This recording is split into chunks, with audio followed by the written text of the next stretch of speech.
natin para to give you a framework for those who are joining the kwentuhan session.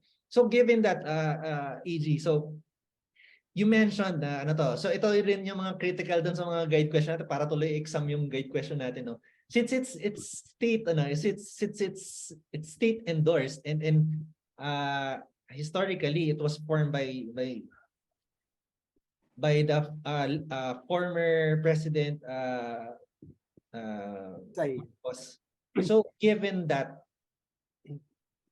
would you even consider, I mean, it's existing na, diba? There are laws about it, and the order, yun yung official niya, diba? The order of national artists. So is it still relevant? Is it still relevant in the discussion as photographers in the framework of photography as art? Siguro the question also extends to Steph later. So is it still relevant to talk about legitimization of photography as art in the framework of a national artist? Huwag na illegitimate ang photography. Illegitimate na lang. Huwag na natin isama sa paguluhan. De, joke lang. For the purposes of discussion, I will engage. And here's the thing. Here's the only thing that you have to know about it. Photography falls under contemporary art. Not even the visual or allied arts. Sa category ng National Artist Award. Photography falls under contemporary art. And the entire process of the selection of the National Artist Award is it's a different thing altogether. That's why, first and foremost, the National Artist Award, for me, is a political award rather than an award that actually is there that recognizes artistic achievement. Because the number one process for the National Artist Award is you have to nominate. That's it. You submit it to NCCA and CCP, all the forms, and even they need 1-by-1 color photo in itself, and like the body will have an affidavit of their nomination that it is true, plus curriculum vitae and all that. And so it has to be under a nomination. And even before we go to the entire premise of the National Artist Award, what role does an award play anyway with regard to a work? What is the point of an award? Not necessarily for photographer, but for any even creative endeavor. Of course, one can argue prize, syempre, diba? Prize. Of course, a select number of people putting recognition, a select number, like the Academy of Film and Sciences, when they give the Academy Award, they thank the Academy. They don't thank the people. They thank the Academy for conferring the award. Diba? Stuff like that. So, for the National Artist Award, you actually just have to thank the president for giving you the award. That's a good point. Yeah. Because that's the and my ultimate measure for me of a good work or of artist recognition, part of it in the life of a work, who are the people who will remember the work? Who will remember the work? Who will this work last? Okay. Why are people parroting or showcasing the work? We are 100 years removed from the decisive moment. Up to now, street photography, decisive moment pa rin. Stuff like that. Why? Why is that the grand tradition has to exist? I'm not saying wrong or right, but I throw these questions back. What is the role? It's not so much. I don't have a stand on awards. It's on National Artist Award in itself, but for awards, mabubuhay yung photographer na walang National Artist Award. It's great. I mean, saya, di ba? Kasi katabi mo si Marco sa libingan ng mga bayani, woohoo, di ba? Kasama yun, sagot na nila yung burol mo, astig, manalo ka kapag buhay ko pa, 100,000. Kapag patay ka na, 75,000. Di na masama, tsaka medyo maangas yung kwintas na ibibigay, pwede na rin. Di ba? Sa state dinner kasama ka lagi. State dinner. National artist. Lalagay mo, alagad ng sining sa pangalan mo yun, na-apply ka ng visa. So maganda yung pinopoint out mo, AG, na parang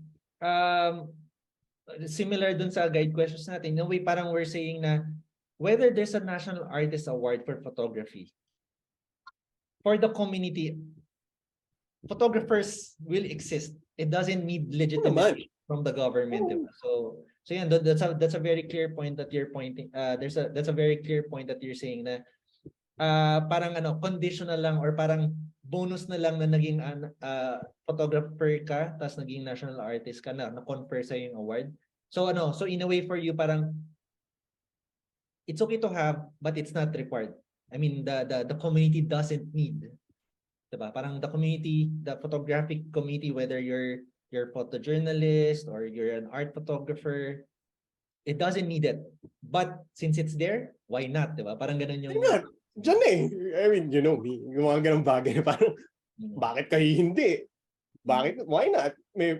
Somebody nominate somebody. Diba?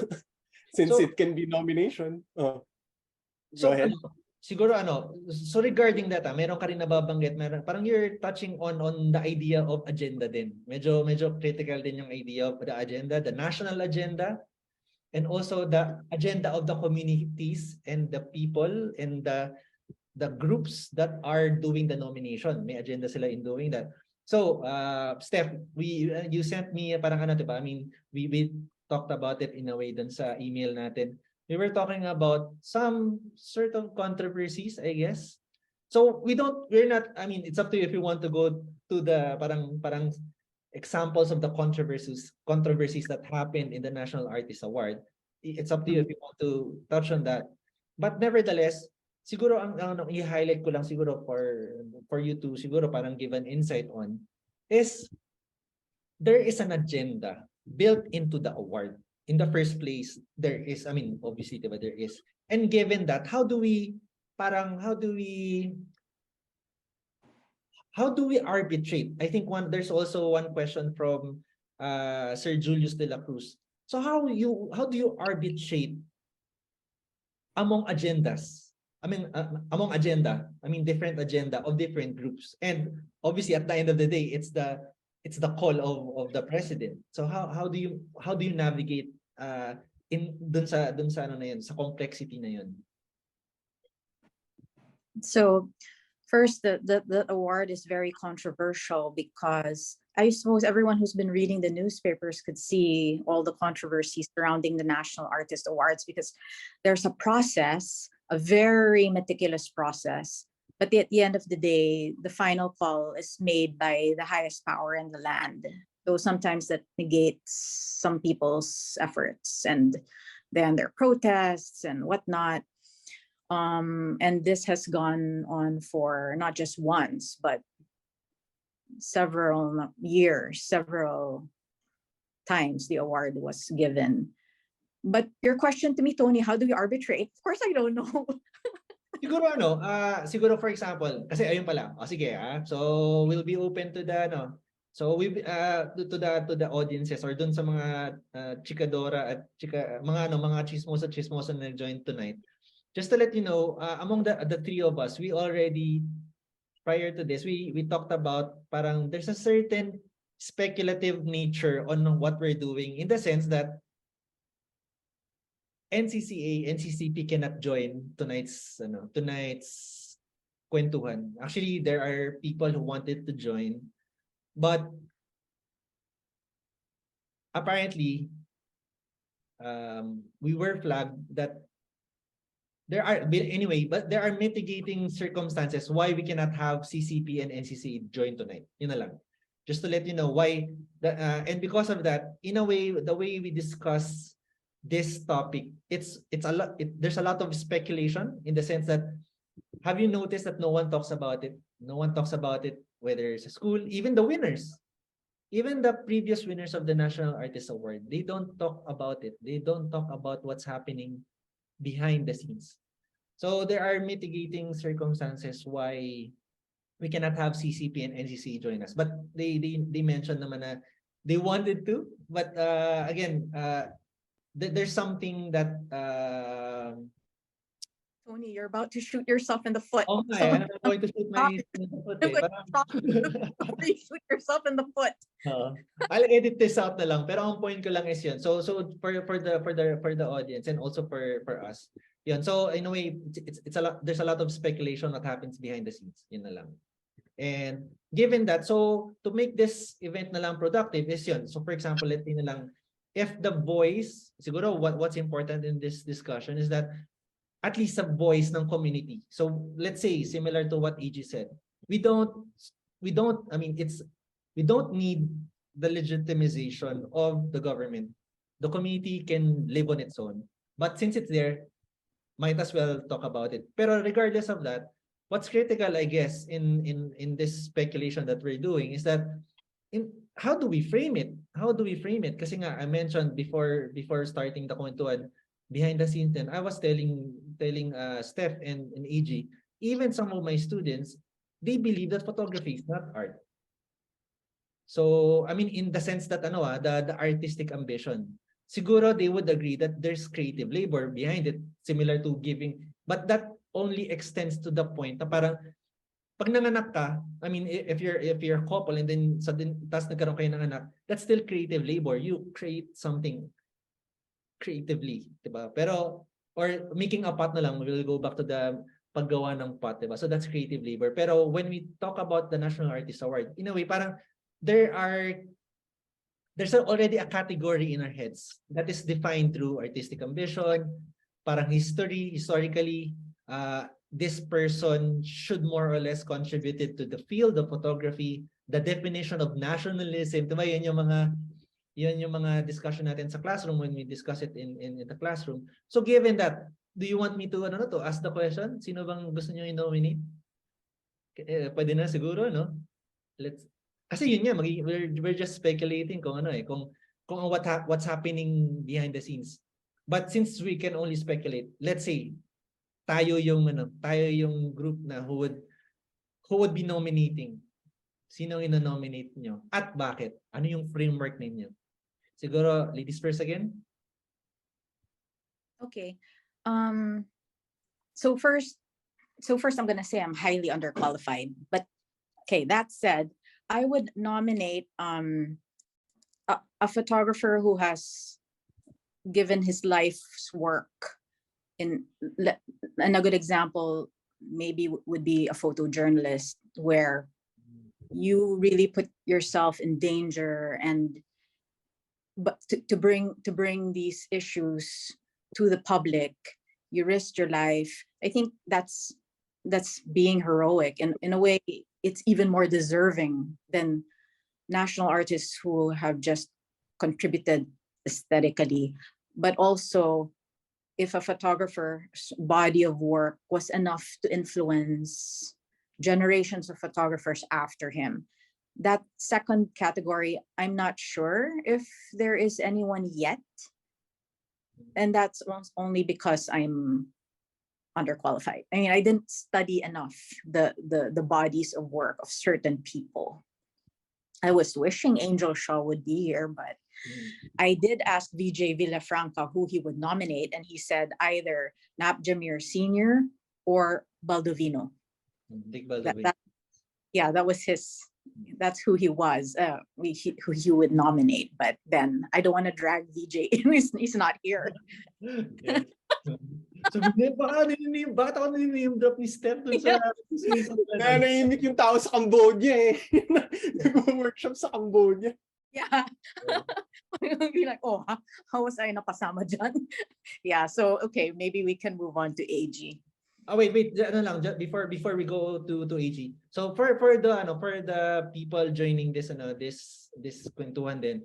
So to give you an idea of who Dick Baldovino is, he was a photojournalist, and also he was part of Dick and also Romy Pitog were part of that 1967 or 1968 exhibit, The Five Photographers, that is largely credited as more or less the first expression of photographers in the field in the Philippines. First first effort to put it in an aesthetic framing. Not aesthetic, artistic framing na this is art. Not artistic as in aesthetic. Kasi as a photographer, kadalasan there's already aesthetics built into it. Pero artistic in the sense that this thing that we're doing is art. That's what we refer to as artistic framing. So we're not referring to artistic as aesthetic, which is beautiful, hindi ganun na.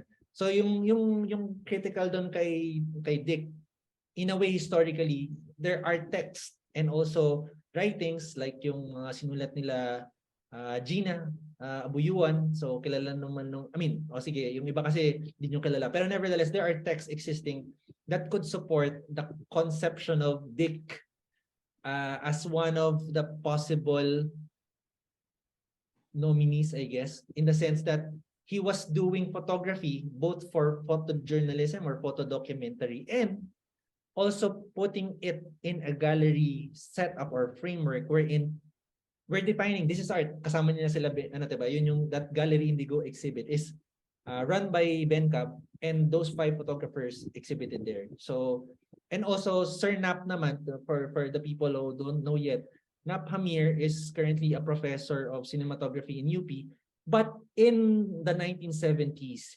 he's one of those photographers who really tried to expand the conceptions of photography practice in the Philippines, in the sense that he was one of the conceptualists. Siguro if we make a category between photographers, meron yung hardcore documentation photography, and then there's a separate category, or not necessarily separate, but there's a category who tried to explore photography conceptually. So Nap Hamir was one of them. Kasama dyan sila Judy Sibayan, sila actually Johnny Manahan. So if you know Johnny Manahan as the producer and the head of ABS-CBN, Johnny Manahan was also a conceptualist. So there's a group na and one of the yung kanila Chabet, the Chabet click. So basically those for further readings sa mga nag-join, that one category of photographic practice is one of the strongest tradition in Philippine photography history. And then there's the side of the documentary photojournalism, hardcore. Let's go cover the Mindanao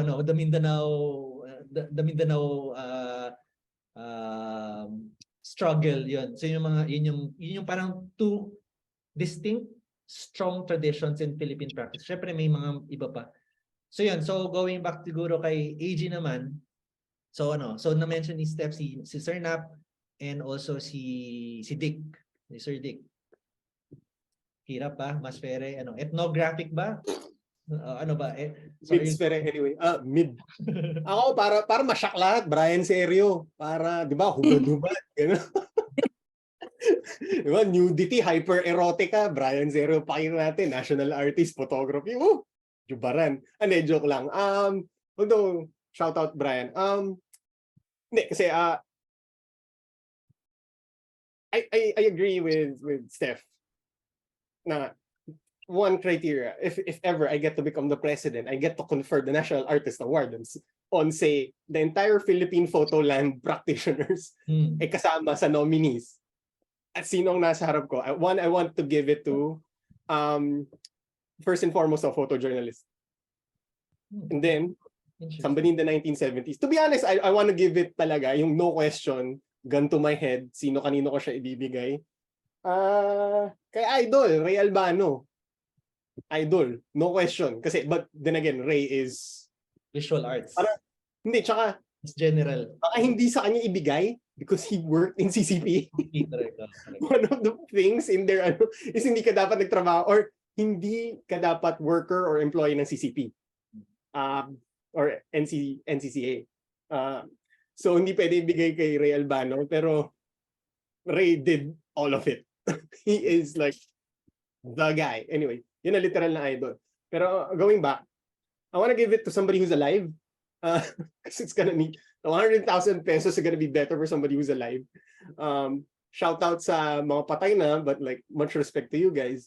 I want to give it to somebody who's alive. I want to give it to photojournalists. I want to give it to also to somebody who's practicing it as an art talaga. Again, the artistic ambition, not an artistic ambition, basta yung nakita natin sa gallery. And there's so many in my head that I want to give it to. But even so, the exercise of this, na pinagpipilian natin, is such a gatekeepy thing that it's But you're it's making so that's part of your job, you know, di ba? Hindi, As artistic. no, my job is not to confer awards. My job is to look at work and not to judge. It's to make connections for the audience. So take the name that I will, with a grain of salt na lang, or for our audience or those who will listen in the future, explore their work and see why I want their names to be included. Like, basta gusto ko muna sa buhay, first person that came to mind was, actually, side story, dati, tawag dito, there was a Anya Niedringhaus Award for female practitioners of photojournalism. And I wanted to nominate this person for the longest time. I actually did run through the nomination process, pero life happened and hindi ko na mahanap yung file, and kasi pwede ko namang i-resubmit ulit. I wanna give it to Nana Buksan. Kung influential lang ang pag-uusapan. Yeah. Kay Nana, bigay ko kay Na. I think Nana is here. Yeah, I'm Is it? listening. Na! Ay, sorry. I'm sorry. Kanina, Gugat ako bias aside for the audiences, those who don't know, ninang ko sa kasal sila. Pero, ay na. Yeah, I'm listening. Pakita ko mamaya si Jupiter. Kung hindi pa tulog. But there are really, really good photographers now ng mga bata. Yeah. Ang dami Amazing work. kasi. Ang dami. Gusto ko sa buhay ko, katulad nun. Kaya si kay Na, gusto kong bigay. Kay Madam Judy. Si MM. Wowie. Like, all of them also are my friends. That small circle. So, it's a difficult job for me. Because I just want to give it to everyone. Because everybody could use 100,000 pesos. Insurance. Medical insurance answered by the state. And free burial. It's absolutely lovely.